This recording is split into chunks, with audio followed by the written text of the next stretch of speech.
This is Walt. I'm the author of blog.waltbennett.com, and I apologize for the grainy quality of my video. I'm guessing I need a slightly more advanced webcam than the one I've got because I don't seem to have any software settings that fix this.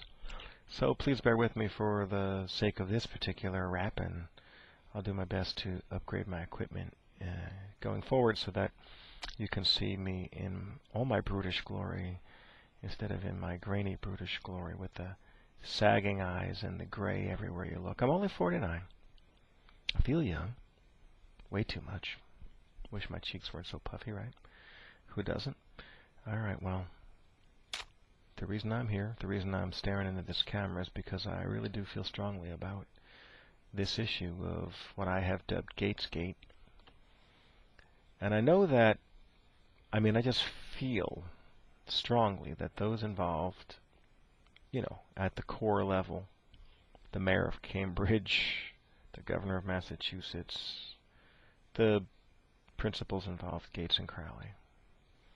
Maybe their fellow officers, although so far I have no evidence of that, but most of the people I've named would like a do-over.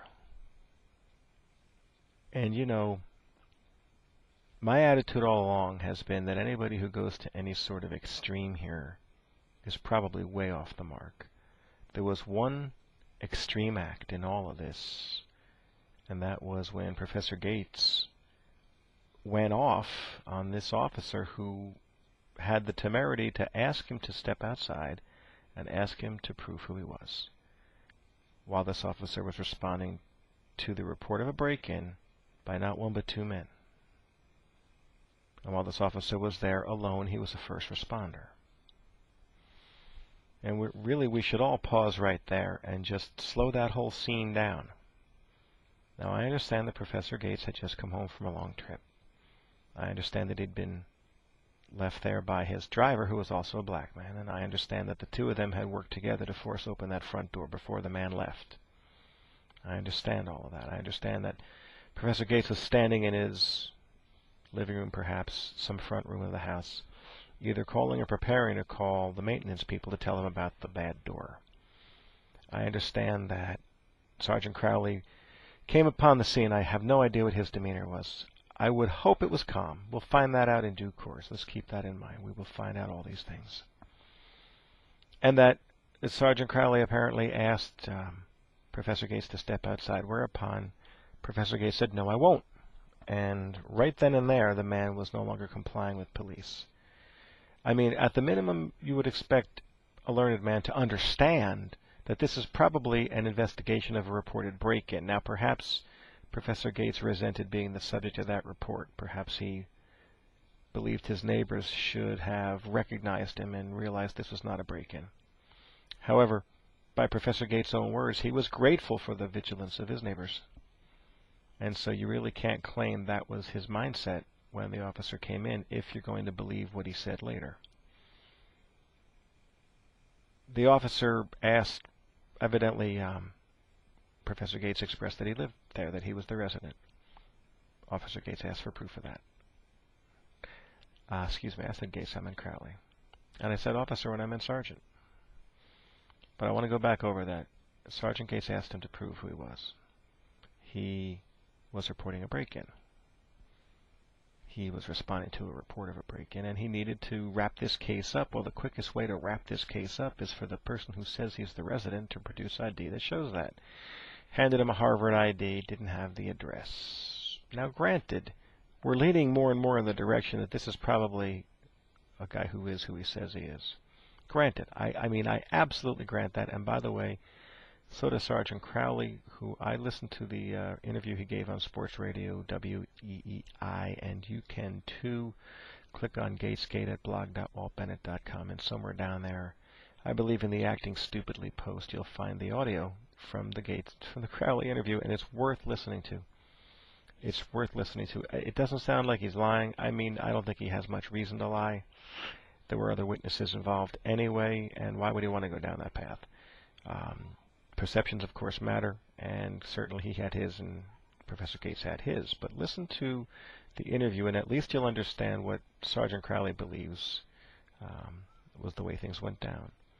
And, you know, it's kind of disturbing, first of all, that Professor Gates refused to comply and was truculent about it. You know, he evidently called the sergeant names, evidently invoked the sergeant's mama. I know that Professor Gates denies that. That might be out of shame, or it might be out of having not really been aware of what he was saying. But it's almost insane to accept the theory that Sergeant Crowley would make that up. When there's so much else going on, why would he need to embellish? So I don't think, you know, you may suspect that Sergeant Gates said this to throw suspicion off of himself and towards the professor, but that doesn't wash with me. That's not a strong enough motive in this circumstance to make something up. And he doesn't come across as the kind of guy who would need to do that. He's secure in his reputation, if you know what I mean. I don't think he needs to worry about planting verbal evidence at the scene of a hostile action. And I don't honestly believe he had any desire whatsoever to arrest Sergeant Crowley. I know some have suspected. Morris, I believe, is one, Morris O'Kelly, who believes that Sergeant Crowley came to the scene intending to arrest somebody. And I disagree. And if I mischaracterize that, I apologize. But I disagree with any suspicion that Sergeant Crowley had the intent to arrest Sergeant Gates at any point up until the moment that he did. And that, in fact, his desire was to avoid that if possible. And that he said on the interview, and I have reason to believe based on the descriptions that he gave Professor Gates more than one warning that he had to either calm down or go inside, because the scene he was creating outside was causing a public disturbance. And I'm not going to imply that a riot was going to ensue from this, almost certainly not.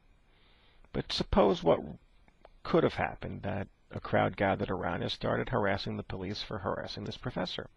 The scene could have gotten out of hand. So, to anybody who says, and I know, Morris, you definitely did say that there was no need to arrest the professor, I say, first of all, on the evidence that we do have, the professor did admit to some of these actions himself, and he has not directly refuted the sergeant's version of events, not that I've ever read yet in the last several days. So given that, from what we know now, there's every reason to believe that Sergeant Gates incited himself into arrest, if you know what I'm saying. He just kept going, so to speak. And furthermore, all these facts will come out eventually. There's going to be a full investigation. It's going to be independent. They'll interview everybody who was there or who had anything to do with it. And they'll put it all together, and they'll see where it leads. I have to stop.